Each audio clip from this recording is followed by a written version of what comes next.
Welcome to the Wordy Pair Podcast, your go-to hub for all things writing, world building, and the occasional dive into the weird and wonderful world of fiction.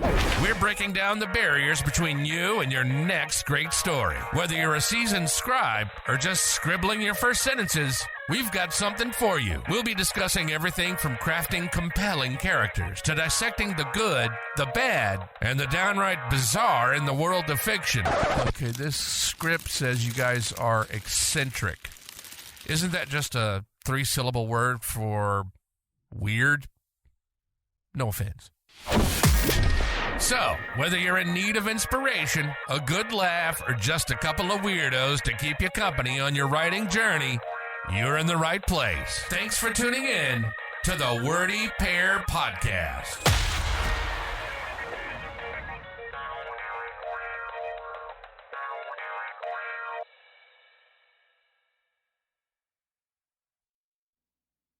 All right, hello and welcome everybody to the Wordy Pair Podcast. As always, I'm Rudy.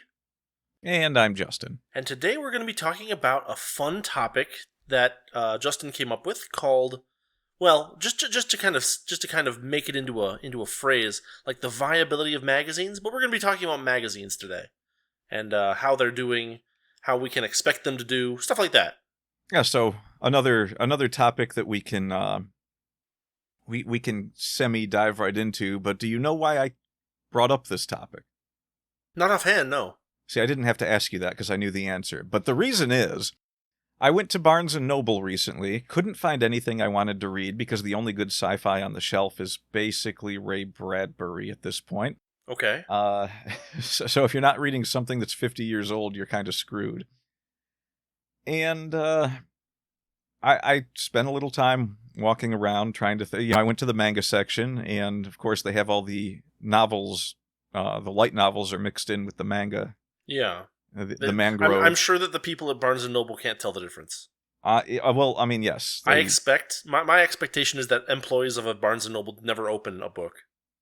Therefore, they cannot tell the difference between anime girl on cover with almost all text inside and anime girl on cover with pictures inside. Yeah, fortunately, they've spaced it out a lot better lately so that you can kind of look at the top and tell which ones are comics and which ones are novels, because they usually bleed off the page. Right.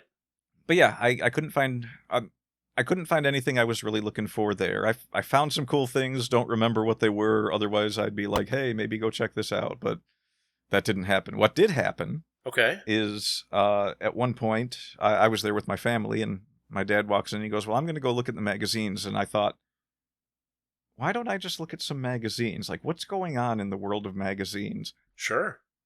It's crazy.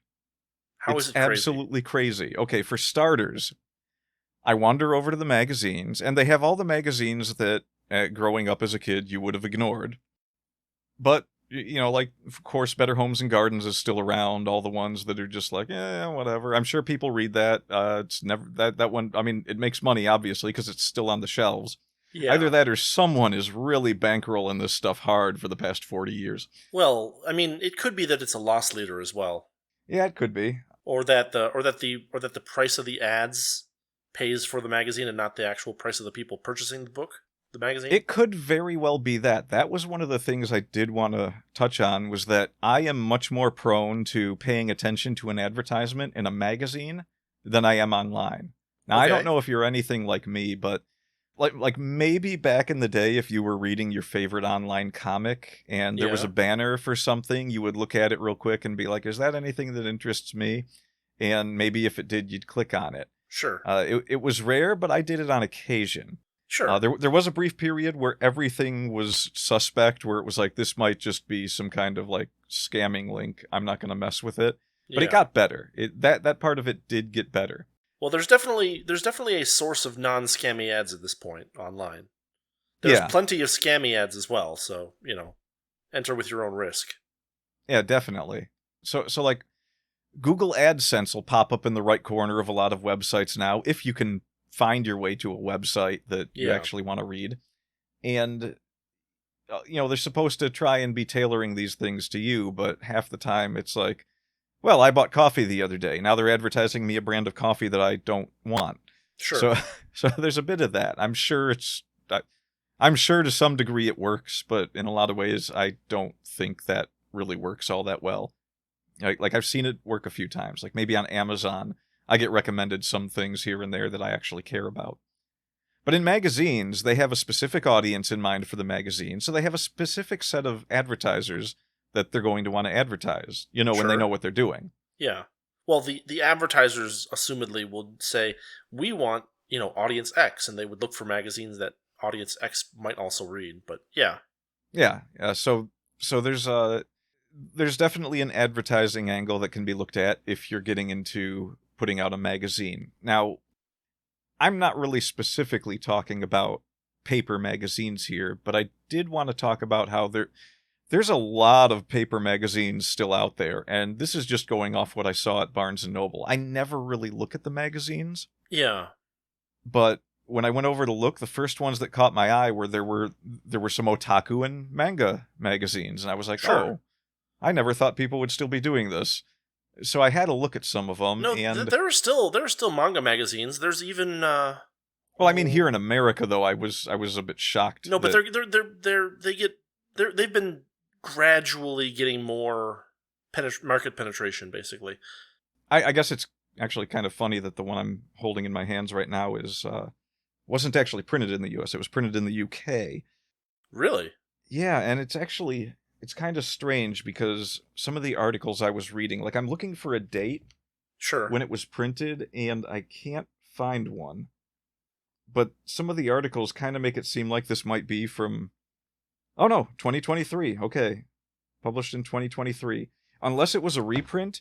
Like they're talking about some older stuff in here, but they're talking about it in ways where it's like, well, okay, do they mean that new stuff they're just talking about stuff that's like not new for a reason or what? I mean, I get that because I like older stuff in terms of manga and anime, but I would have thought that a magazine would talk about newer stuff. So there's not too much in here that's really focused on a specific time period. I mean, is it a magazine on a market that doesn't change very rapidly, maybe? Well, the magazine itself is a manga artist magazine. It just says, I'm guessing that's what it's called, manga artist. Okay. And just to give you an idea of the cover, so it's this almost Americanized anime cat girl on rollerblades, leaping Okay. up and giving a peace sign. I'm not sure if it was supposed to be the V for victory or the peace sign because her fingers are both straight up. It's a pretty cool picture, but I wouldn't have looked at this and thought anime or manga. I guess I probably could have given it to manga. Manga always tends to lean a bit more towards different styles. But it is full of... Oh, okay, so the cover says Essentials, Pro Card Art Tips inside. I don't know what that means. I'm guessing that's just art tips. Discover new manga skills. Turn your sketches into finished art in Photoshop. Step-by-step workshops. Blend genres. So, I mean, there's actually stuff for manga artists in here. Okay. And there's a tip section. There were interviews with new and upcoming artists. There were people talking about the rise of anime in culture. There was a big article on Akira bringing a lot of it to the West and talking about older cartoons. Really, really put together like an old magazine that was just chock full of information. I kind of like it. Yeah. It's not exactly the kind of magazine I would buy regularly because I'm not really an artist, but... Well, it doesn't sound... Since it's a 2023 magazine that you bought at a bookstore, I would assume that it might not be... It might be quarterly or something like that. Yeah, I mean, it might even be super frequent yearly. magazine. Yeah. Yeah, it says issue 12, so maybe quarterly, but... I mean, hypothetically, you could probably go to the website for the company that makes it and find out when they published the last one, when they published issue 11, but that's more work than it's probably worth. Yeah, I'm not really looking for back issues or anything, but I did pick it up and think that, oh yeah, this is how magazines used to be that I liked to read when I was younger. So it was kind of sure. cool, and it's chock full of artwork. Lots of cool pictures to look at. And it's really focused compared to, Twitter. So Sure. That's nice. And it does have some easy to access art tips. It's very easy to flip open a magazine, to a page that has some art tips on it and like set up your tablet and draw while reading the magazine, as opposed to trying to keep a book open or trying to look up at a website constantly. Sure. It's a nice format for giving tips and teaching people to do things, which is what initially made me think of this topic. Okay. Because there was also a magazine which I did not purchase. Uh-huh. It was a Python programming magazine. Now, I'm Okay. imagining that's not monthly either. Probably not, but I mean, it could be. It would depend on how much material they can get from their writers, Yeah. I opened it up and I flipped through and I was like, oh, this is full of code, like lots of code. Yeah. And it was a full-size magazine, like, about 120 pages or something. Sure. And every page, it was just like, try this. Here's some cool things you can do with this in Linux or whatever. Okay. But it's also kind of weird because you still have magazines that are, with inflation taken into account, priced like magazines. So, like, I guess the average price, if we compared it to older magazines that were $3.99, $4.99, I see them for $7.99 now. So $7.99 is about what I would say, every other month magazine would run for these days. The magazine I bought, the Manga Artist one, $21.99, and Wow. the Python one was $29.99. Jeez. Now, I will grant you that the Python one had about as much information as, let's say you take a Python programming manual, a really thick one that's $60, $70. It probably had about as much information in it per capita as that programming manual. Per page, you mean? No, per price. Per price. So you're basically, and it's much more condensed. There's less, because you buy those programming manuals and they spend a lot of time talking about what is programming, what is the history of programming, and so you lose a lot of what you're really there for. Yeah, some of them do. Some of them don't, but yeah. Yeah. So I mean, that one seemed like a good deal for a magazine, but I was interested in seeing what tips I could get out of the manga one. Picked that up. And there were several different otaku magazine things. There was one that I think it was called just Otaku something or other. It was a cheaper one. It was $14.99, I think. And there were like 3 or 4 for just manga style art and anime, and then there were about 10 different magazines that dealt solely with art and different kinds of art styles. Yeah. There was a painting magazine, there was a sketching magazine. It seems like the focus of magazines is a very nice format compared to trying to put everything out as a book these days. Yeah. With the added benefit of, like, the top of the magazine that I bought says free, all the tutorial files you need. So you can go online and get the files for the tutorials that are in the magazine. Which they do with books as well, but sure. But it's like, it's right there, it's telling you exactly what you're gonna get, and the magazine is probably each individual, sample is going to point you to where you need to go on the internet. So it's very well formatted to an extent. This is kind of where I saw some issues, no pun intended. Uh-huh. There seems to be a bit of a lack of, I don't want to say professionalism, because it's not at all a bad magazine, but the typesetting, the printing job, it's all very good magazine paper and everything, but let's take an example of, several pages throughout it. The colors were not aligned with the border lines on a lot of things. That's a little surprising. And in one, it wasn't just surprising, it was kind of jarring in places, because on one page in particular, it was actually an author interview. Oh, wow. Or not an author interview, it was one of the artist interviews. They messed up placing his blurb about his pictures, and they actually accidentally put the blurb from pictures on an artist like 3 pages before on his art. Uh-huh. And then one of the quotes that was placed over a piece of his artwork was blurred out to where you couldn't see it. So it was like, I mean, not much you can do about that, but I'm looking at some of the pictures and they're kind of... Well, I mean, basic checks of the magazine, like a sample before printing in large quantity would have caught that, but yeah. Yeah, that was where I was going to go with that. I worked at a printing press, and I did the examining work for a lot of it, and everything is fine in terms of paper quality, alignment, and printing, but in terms of the actual print of color, I mean, things are running over borders, and everything kind of has this blurry edge look because Huh. you'll have like a brown border sticking out in places. And I don't even know how that happens. Like, it can happen, but I don't know how nobody catches that and it goes to print. It Yeah, really that's is weird that they messed up the article with the artist and placed someone else's quote there. I can see how that happens. Like, they've got it. yeah. They got And the little that's section not the with kind the of mistake that blurb. can happen because of like a one-off printing error where a print head wasn't aligned or something like that for Yeah. that one particular copy of it. Like this is a quote that has been placed on the wrong on the wrong image entirely. Yeah. And it was really funny because I'm going through reading and I'm like, wait a minute. That doesn't look anything at all like what this description says. And I Yeah. swear I read these words just a minute ago. Hang on. And I flip back, it's like, oh yeah, no, they put the quote in the wrong place. Okay. That's great. The cover looks great. They did not mess up the printing on the cover that I can see. Yeah. I guess presentation matters. So usually someone else is running off the covers compared to who's running off the inside. So Okay. that actually is a good thing to know that, oh, there are people that are actually doing the job somewhere, which means that it's not just like an industry-wide thing, or, you don't have to assume that it's the whole print shop is just falling apart. Yeah. Someone wasn't doing their job.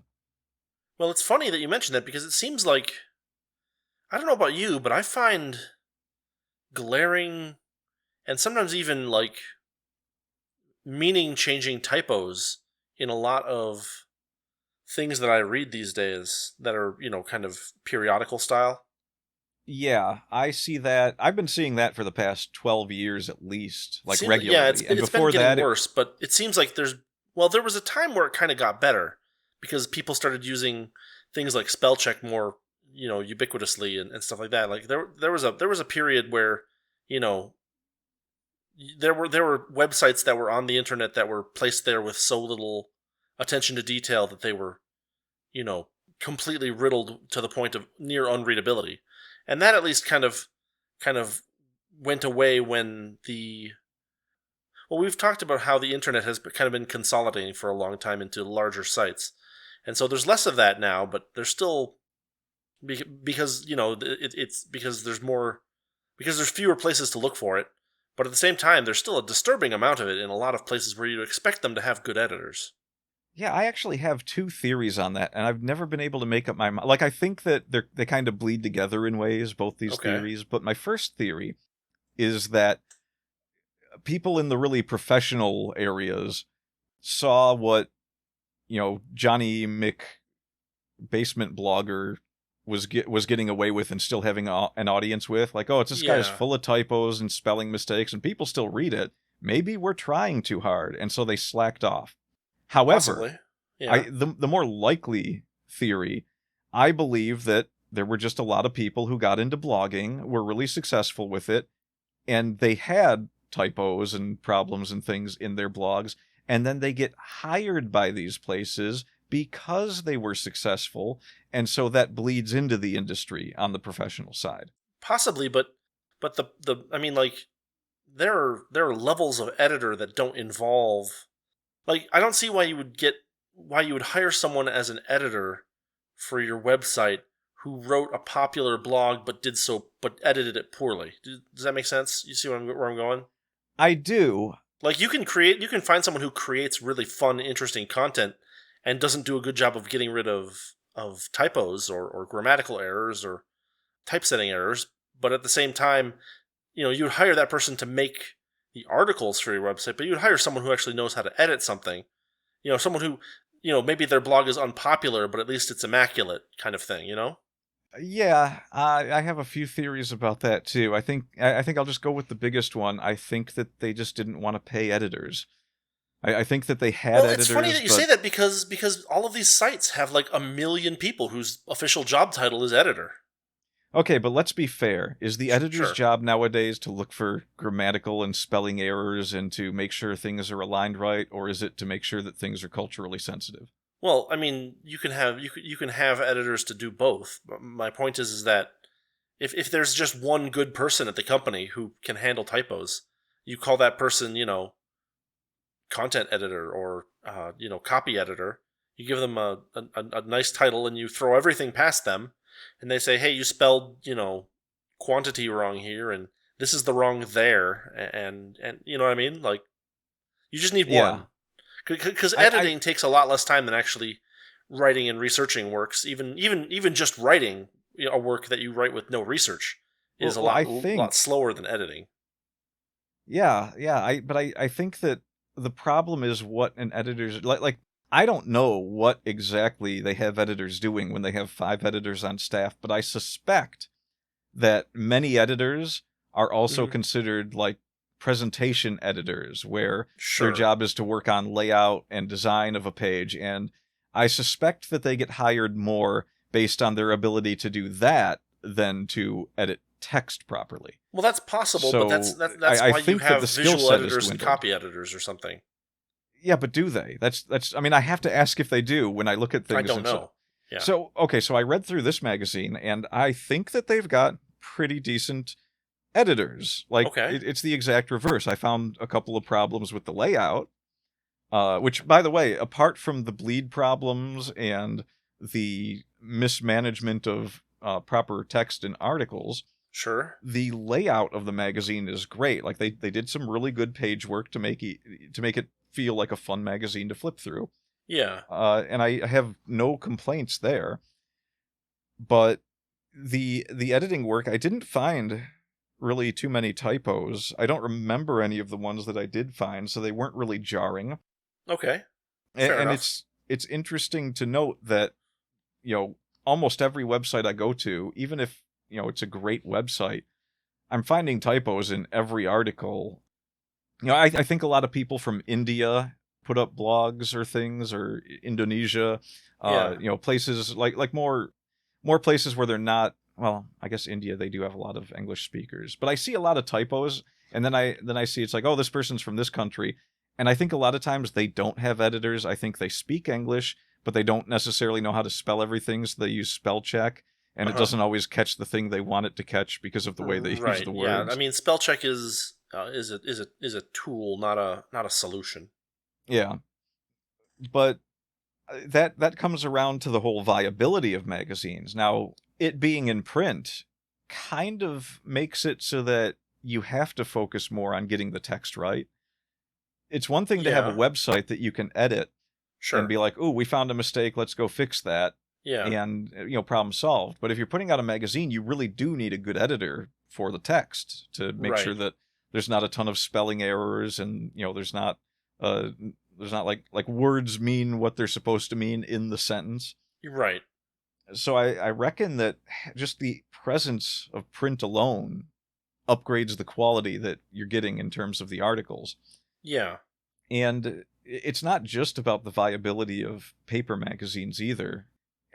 We've had a long history in terms of independent writing online Yeah. that is driven by a lot of independent magazines, like digital magazines, where they'll earn some money by writing for this magazine. I mean, the Anvil Right. magazine that Iron Age Media does, that's an Mhm. example.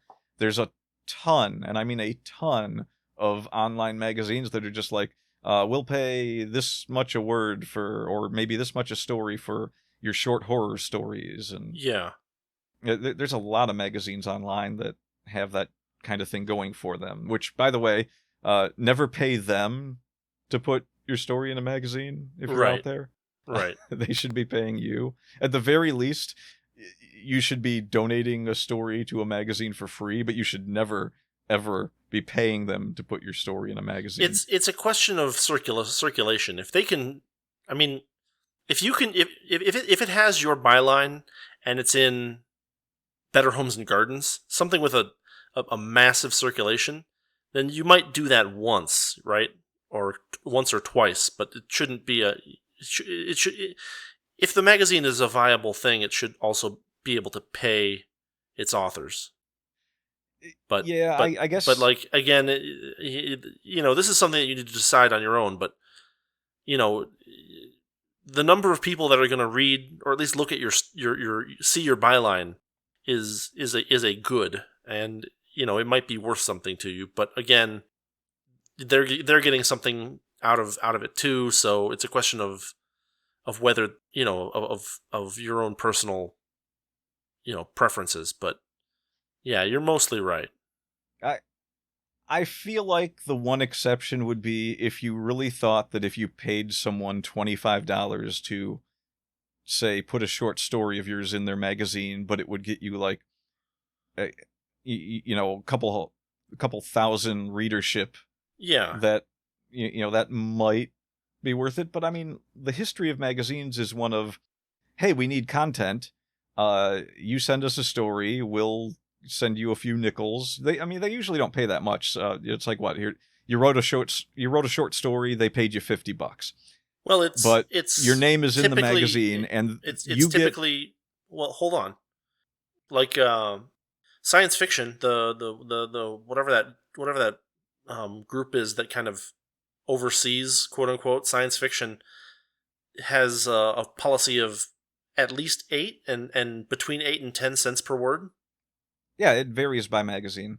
Sure, but I mean, my point is it's not nickels. It's not you get a story in there and we pay you $50. That would be a 500 word story, which is no. There are magazines that pay you a flat rate, and sure, but the word count is usually something between X and Y. Right. I mean, but any price for a story can be figured in cents per word or dollars per word. But the point is, I mean, if you can get a massive readership off of paying someone $25, that might not necessarily be a bad thing. It's just that the industry is set up in a way in which both you and the person that is selling the magazine benefit if they pay you for the work for several reasons. One, obviously, you get a bit of money for some of the work you did. Two, they get content for what they're doing. But three, and most important of all, it forces them to curate what they're putting in their magazines. Yes. Because the content is reflective of what their customers want, therefore they know what to take in the future to make money. But if they're just getting money from the people who send their stuff in, they could be putting 5 different stories that are drivel, but their income is based on the drivel writers that are paying them, and so they never. I mean, that would not. I don't think that would be a viable business. No, it wouldn't. This would not last very long. You might get 3 issues in before everyone's like, okay, this magazine really. If, let's say you charged authors $25 per story, and let's say you had 20 stories per issue. Okay, well, you just got $500. Now you have to print a magazine and sell it to people. And we've, arguendo, these are bad stories, and therefore no one's going to buy it. So, yeah, it's not. Yeah, I have a feeling that that's not a business model we need to worry about so much. Yeah, in the long run, it kind of works itself out. Not even really in the long run, like in the 1 to 2 issues run. I mean, imagine if Time Magazine, with a circulation of however many hundreds of thousands they have, right? Imagine if they were just like, yeah, we'll take anything. You just pay us $25. Your article goes into Time Magazine. Imagine how many people would cancel their subscriptions to Time Magazine at the first time that episode that issue came out, right? Yeah, and this is the reason why you look at anyone that wants you to pay them to put your stuff in their magazine as suspect, because sure, maybe the first issue 1,000 people read it, but they're not coming back. Right. And then you don't know if it's you or the other people that wrote it or what. You don't have any real feedback because it won't last long. It's probably a scam just for someone to make a quick buck off a few authors. And yeah. It's just, no. If you can't afford to start up your magazine, then do something else first and worry about making it later. Don't take money from the people creating the stuff. Right. And if you can find an exception to that rule, go for it. But I reckon it wouldn't be too easy. Right. No, I mean, generally speaking, the fact that the magazine can afford to pay its authors is a sign that it's doing pretty well. And that's the kind of magazine you want attention from, because that's the kind of magazine that has readers, and And if can you get also accepted once, you because might because get accepted. all of these things, all of these things require readers, right? Like you want to watch out for magazines that are mostly ads, because they're making most of their money off of the ads, and they don't care so much about their readers. You want to avoid magazines that ask their authors to pay for entry, because then you just get a bunch of really bad content. It's like we talked about before in our dead internet theory episode, right? You want to be appealing to your audience. And so you need if you're writing for a magazine, it should be a magazine that has an audience that you think would like your stuff. And not, you don't want to put your stories in a magazine that's only there to sell ad space. Somehow a magazine manages to maintain some kind of a reputation based on inertia, that there are people who buy it but don't read it, and enough of them buy it but don't read it that ad sellers believe that it's worthwhile to pay for ads in this magazine as well. That's not, you don't want to be a part of that. You want to be a part of a magazine where the people who buy it are reading it carefully. Yeah, and there's nothing particularly bad about a magazine having ads in it. But if you flip through a magazine and it's almost all ads with a couple of articles here and there, then just imagine how many people are actually buying that. Look at the price. If it's like $1.99 and it's chock full of ads, yeah, they're funding the magazine with the ads, and maybe for $1.99 it's worth it. But if you're looking at a magazine that's full magazine price, we'll say $7.99 for, accounting for inflation. Sure. And it's chock full of ads, and it's like 50% ads, 50% content, or somewhere in that range, then it's obvious that the content doesn't matter as much as the ads, and it's probably not going to get the readership it needs to continue to support those ads for long. Right. Because a lot of people will put an ad somewhere, especially if somewhere is new and it looks like it might be a good idea. Just imagine you're the person that bought an ad in a magazine, and then it finally comes out, issue 1, and you pick it up, and your ad is between 7 other ads. It's like, oh, that was a mistake. Yeah. It's not like the phone book. It's not supposed to look like that. Right. For those who remember phone books, I still get one every once in a while. They leave it on my they do doorstep. Still have them. Yeah. Yeah. So they get recycled. So. Yeah, they get recycled as car seats for short people. Mm-hmm. So you have print magazines. It seems like they still have a decent model for staying viable. Maybe they're some not of them making. Do, yeah. I mean, some of them definitely. The fact that we're seeing them in the $21 to $29 price range, and probably only being printed. Well, those are. I would call those atypical for magazines. They were pretty typical. I was looking through several after I noticed the prices, and I was like, oh, there's a lot up here that's like $20 to $30 for a magazine. The Python coding one was pretty surprising, and I was looking at it like, well, given the amount of tutorials in here and how thoroughly they're explained, it's not that bad a price. Yeah. I'm not a professional programmer. No, but I guess my point is where do we draw the line between a magazine and a paperback technical manual, right? I mean, basically by size and thickness, I guess. I mean, well, the magazines. I would say that it's by the number of issues. That could be it too. I think it's a way better divider than, because you can write a short, thin, book about Python programming or something like that, and you can publish it in paperback in a large form factor, right? Like a large paper form factor, as opposed to a smaller book form factor. Yeah, and I'm talking like A4 versus kind of the half A4 that you get for a lot of books. Yeah. So you can, I mean, the question I would ask is, does that Python programming quote unquote magazine publish a similar thing more than, let's say, 4 times a year? It had an issue number on it, so it had to have had at least multiple printings of newer stuff. But I think that there's another distinguishing factor. Okay. Magazines tend to be collaborative things where, content creators submit articles, people headhunt articles, editors work, and designers lay out the pages. Whereas a book is usually a one, maybe two-person project. I guess you can have anthology books, but they tend to be yearly publications at best. I mean, that's pretty close to a magazine, I suppose. I mean, you could certainly headhunt articles and make a book out of them. I don't know. I'm not sure, but I kind of see where you're going. But at the same time, I feel like it could be done the other way. And I'm kind of working in reverse, though. I mean, if we're talking about the viability, now I've seen this several times, and I actually want to use Iron Age as the example here. Iron Age magazine, or Anvil magazine, is Iron Age's magazine.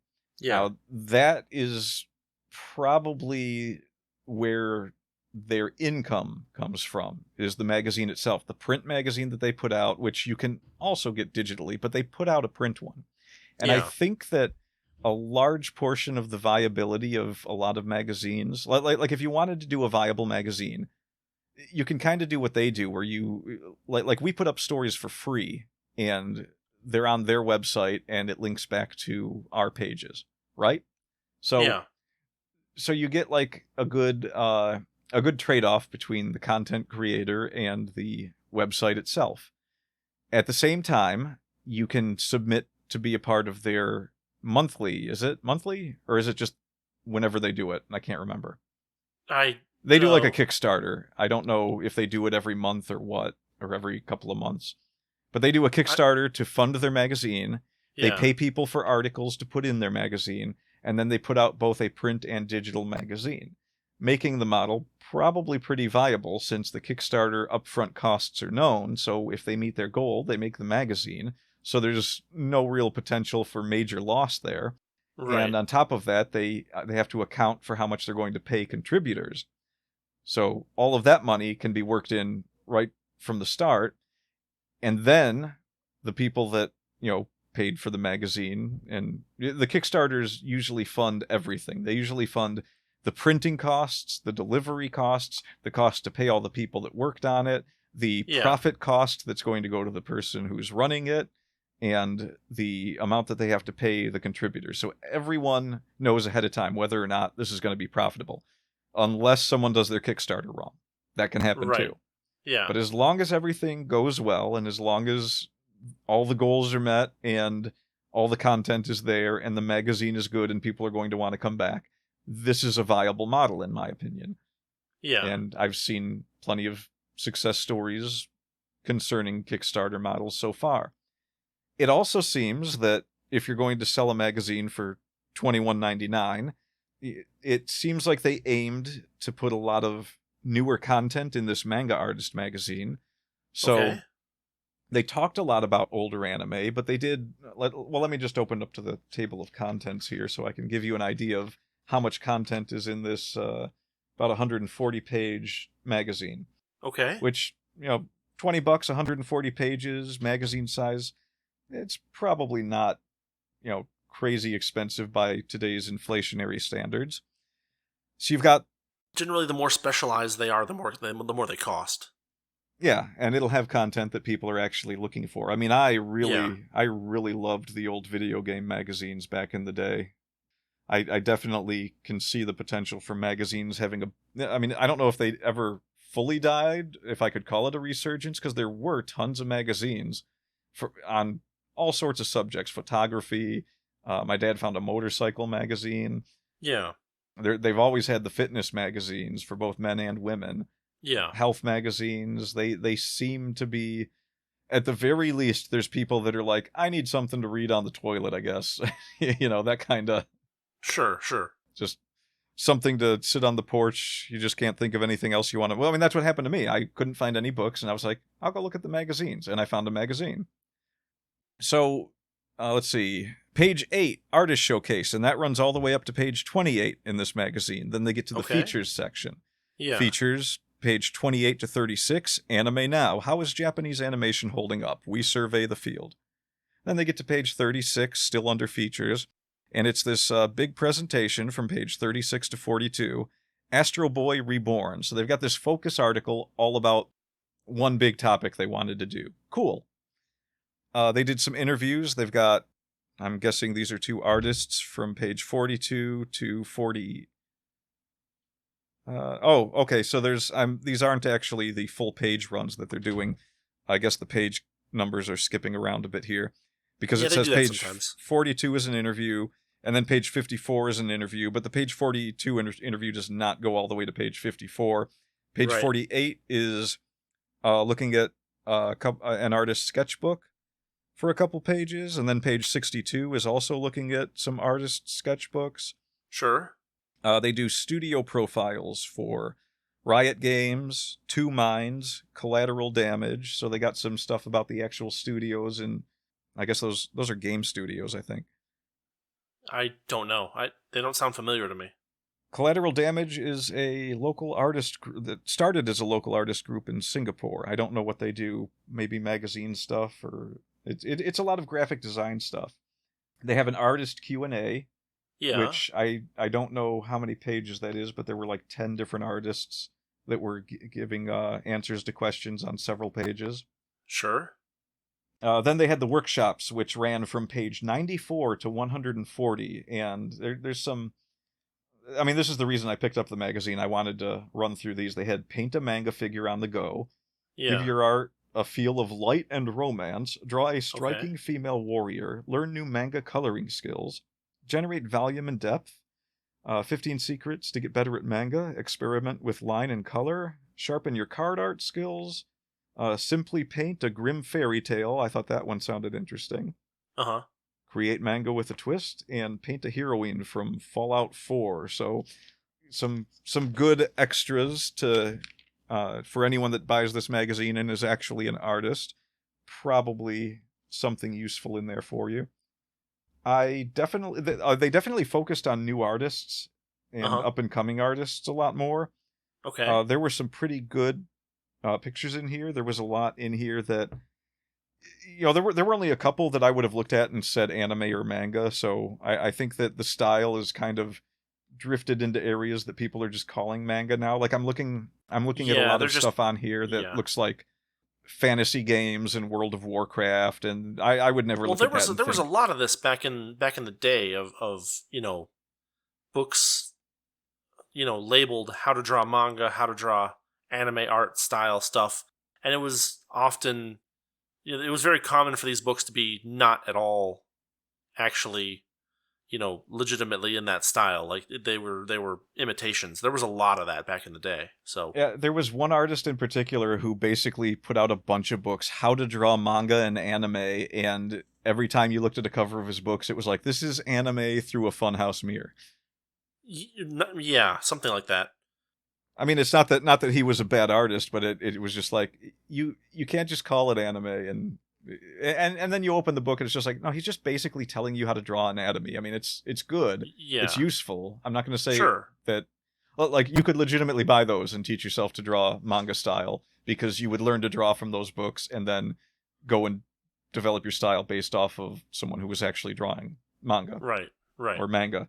I'm not going to let the world get me to say manga. I've been calling it manga forever. I speak more Japanese than people that tell me to call it manga. Die. Okay. Sorry, that's just a sticking point for me. I really, really did find it amusing that there were so many pages with color bleeding off to the left and right in a book that was about largely graphic design technique. Mm-hmm, mm-hmm. And I feel bad, too, because it kind of makes some of the really, really good art in here look like, oh, they messed up. But it's like, no, that's the magazine. That's the printing. Like, some of it you can't tell right away until you really look at it. Yeah, that's why I'm wondering if it's not like a one-off. I mean, 12 issues. Maybe it's a yearly thing. I mean, this is the newest issue, and it was 2023, and we're halfway through 2024. So, unless the magazine's dead now, maybe this year's hasn't come out yet. I see. And if you consider that, so let's say $7.99 is roughly the price of a magazine these days. Well, if this is $21.99, then we can assume that, you know, that would be about 3 magazines a year that you would have paid for. So maybe that's why it's priced like that. It's like, well, we're getting the price of 3 a year for anyone who subscribes or buys it by charging $21.99. So maybe that's their method of being viable. Right. Because I really don't know how viable magazines are just based on the fact that there's a lot on those shelves. Like you said, they could be a loss leader. I mean, I reckon some of the ones that have stuck around have just had such a regular subscription base that, I mean, Better Homes and Garden probably has the subscription base that until a significant portion of the population dies off, that's just right. something they've had forever. And then you have to take into account how many places have those magazines on subscription just because of what they are, like dentist's office and hospitals, airports. Yeah, I mean, one of the that's another thing is that a lot of magazines end up in these kind of common areas, and I guess that's a different kind of magazine because those are the non-technical, wide audience magazines, but it's probably worth drawing a line between them, right? Those are usually much less expensive. They are usually focused on a topic, but kind of on a very broad overview of a topic. They're not too technical. They're designed for the layman to be able to pick up and read if they have interest in that topic, as opposed to a technical magazine of Python or something like that. And so they can, magazines with this kind of general audience can also get a wider variety of ads for a wider variety of products and things like that. So, I mean, unless they're some of them do kind of drill down pretty close down, right? Like Car and Driver is an example that is pretty laser focused on its topic.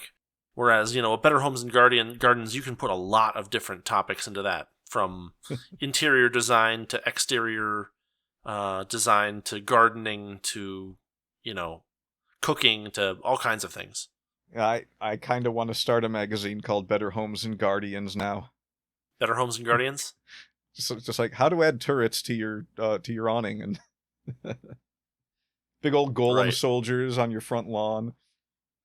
How to make your lawn gnomes into explosives. Laser eye lawn gnomes.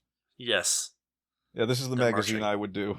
Yes. But yeah, that might be I mean, I don't know how many people out there would have an interest in putting together a team of people to put a magazine together and, pick a topic and try to find an audience for that. Or even, I mean, it's possible. It's entirely possible for someone to do a really short monthly or every, maybe 3 months magazine by themselves if they've got the ability to lay out magazine pages in a PDF. Uh-huh. And then, you could do it digitally or you could actually have it run off somewhere and sell them. Yeah. Obviously, you would have to think about, do I actually want advertisers in here or do I want to just make this a magazine that I make and I sell and it's just got the content I want in it? But, just as a writing project, it is one of the first things that I did in elementary school was I made a parody magazine about video games. Yeah. And it was on in a notebook. I had a notebook where I drew out a bunch of squares like a magazine on lined paper. so anything that I drew in there was just covered with blue lines. And I was kind of making it like Mad Magazine, but for video games. Okay. And that's probably, just thinking back to the things I did in elementary school, that's probably the third or fourth actual writing project I ever did in my life. Uh-huh. So I can say just from, if you're going to make something really simple, one person can sit down and pump out a magazine. Of course, it's time consuming and it might be something you can only do once or twice a year, 3 or 4 times. Who knows? Sure. Or if you make it really small and short. Usually the single author magazine is called a newsletter. Yeah, you could do a newsletter. You could just do a web page that looks like a magazine, or just has the PDF of your magazine on it. But the point would be at some point to earn money, or maybe not. Maybe you're just doing it for fun. That's cool too. Sure. But that's the thing. I'm actually bringing the question to you after looking at these magazines. What do you think about the actual viability of a team of people or even a single person producing a magazine? Because we've seen it done on Kickstarter. We still see them on shelves. is it a thing that is going to die? Is it a thing that's going to stay where it is relatively? Or is it a thing that could have a resurgence given how fed up a lot of people have become with the internet?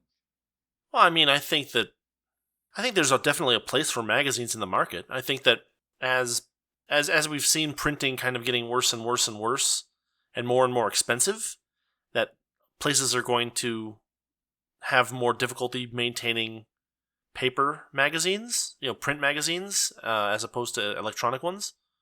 But I mean, we're never going to be rid of technical journals, which are basically magazines, just magazines that aren't intended for the layman. And we're always going to have general interest magazines for people. I mean, yeah, it's just a question of whether their target audience is large enough and interested enough in kind of light reading that the magazine is viable. I don't know. I mean, it's one of those things where we've definitely seen magazines come and go, right? Like, there was a giant glut of people who were willing to write crappy articles about video games, and so most of the video game magazines kind of vanished. Most of the companies that were making magazines like in-house, like Nintendo was, right? Like Nintendo Power was an in-house Nintendo magazine, basically, right? And so it always had positive views on Nintendo games, and it was in general kind of it had a lot of useful information for players, but less information that was useful for buyers. So it was targeted at a younger audience, right? It was one of those magazines where you ask your parents for a subscription to it so that you can get hints and strategies for games you're playing, as opposed to your mom or dad buying it so that they can tell what games are the best games for you to be buying or for them to be buying for you, kind of thing, right? Right. But those all dried up because, number one, Nintendo started rather having a more polished, more visual, more audio-visual presentation for its internal advertising. And also because there were so many people who were willing to write really crappy articles at, places like Kotaku or whatever, which I'm mispronouncing deliberately, just so you know. But, there were people who were willing to write crappy articles at those places, those, blogs for relatively low money. And so, a lot of the video game magazine stuff dried up, especially when a lot of the players who grew up on them kind of grew past that age bracket, and they became interested as buyers as well as players. And now they needed magazines that weren't just internal, ad things. So Nintendo Power was kind of doomed to fail eventually. But all that information is also online for free for the most part now, so most people are not looking for a magazine that contains that information. They'd rather go to GameFAQs or whatever. Yeah, that's true. I mean, there's definitely areas where magazines survive as kind of like loss leaders or as like bonuses, right? Like if you are a member of certain organizations, you can get a monthly or semi-monthly, or I guess is it bi-monthly, every 2 months magazine from certain places, and those are kind of like incentives to continue your subscription to that organization. And they're not you don't find those on newsstands as much because they're loss leaders, basically. I think magazine as loss leader is a pretty common thing. Even if it's kind of a lightweight loss leader, right? Like it's kind of on that edge.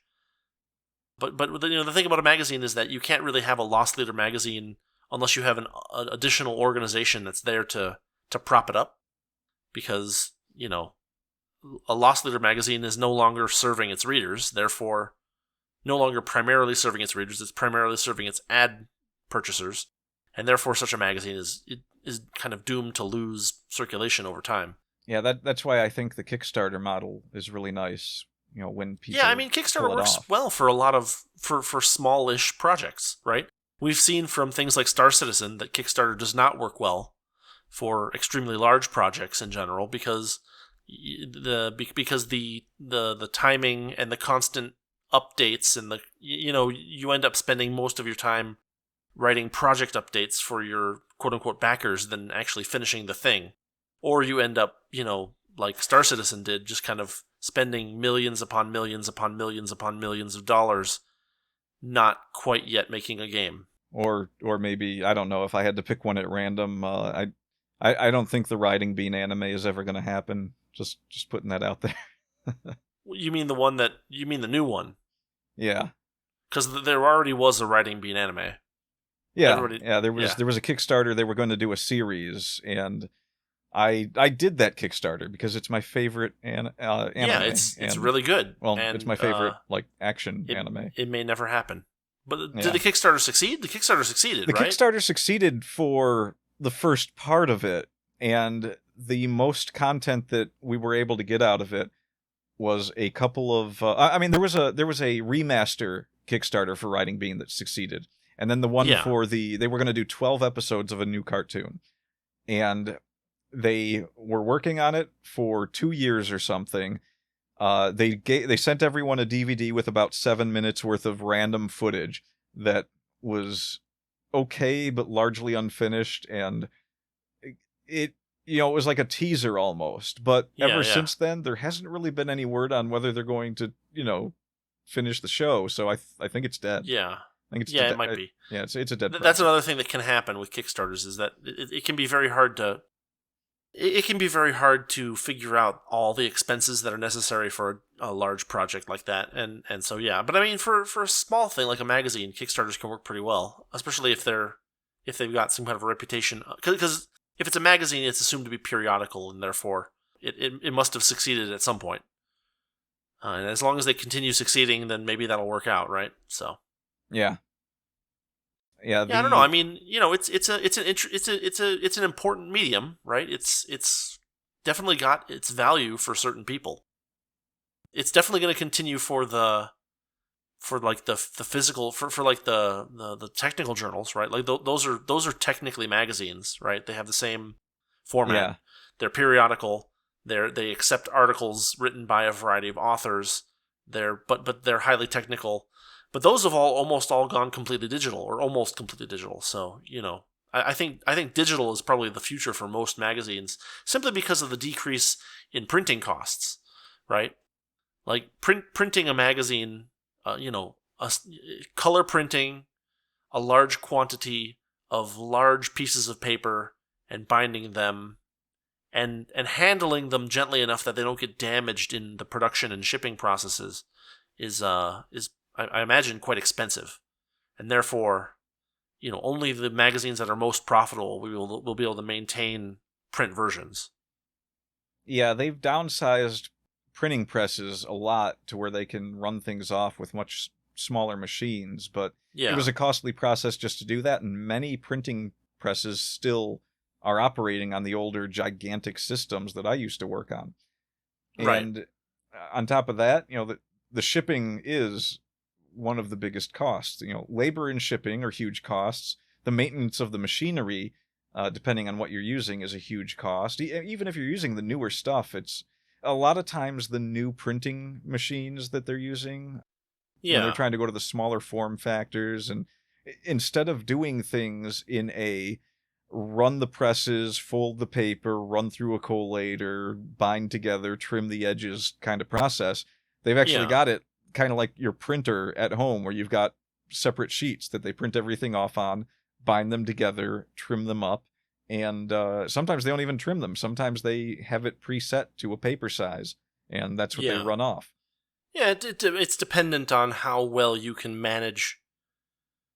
Because, I mean, depending on the method you're using for printing, it can be either easier or harder to set that up. Yeah, this is actually one of the reasons that a lot of books are having bad binding, is because you're no longer seating a thick pad of paper that's folded at the end that's getting bound, so it seeps up and sits in the glue really, really tightly. Right. You're setting flat edges, almost like a brick of paper, against the glue sometimes. And this means they probably changed several things about the gluing techniques they had to use, and who knows if that got cheaper or more expensive. I'm sure it is negligible. If they started doing it more, it probably got cheaper over time, but yeah. Well, I mean, it depends on how much they had to change the system, because obviously the first couple times you do it, it's not going to work the way you want it to.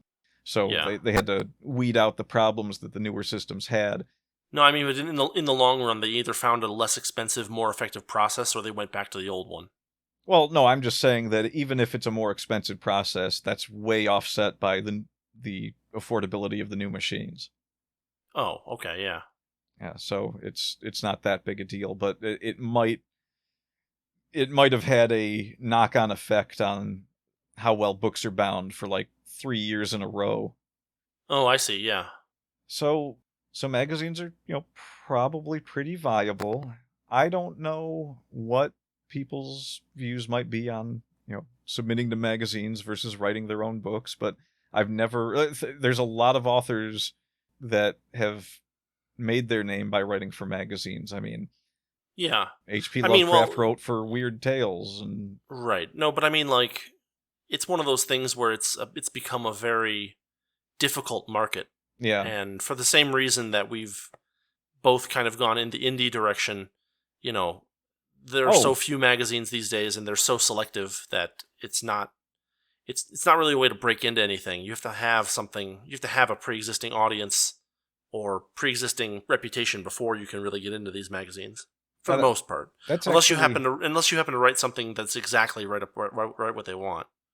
Yeah, that's actually a really good point, though, because you have a lot of these big publishers. They're seeing what's happening in the indie markets, and a lot of people just. I mean, like, I've never submitted to a big publication ever.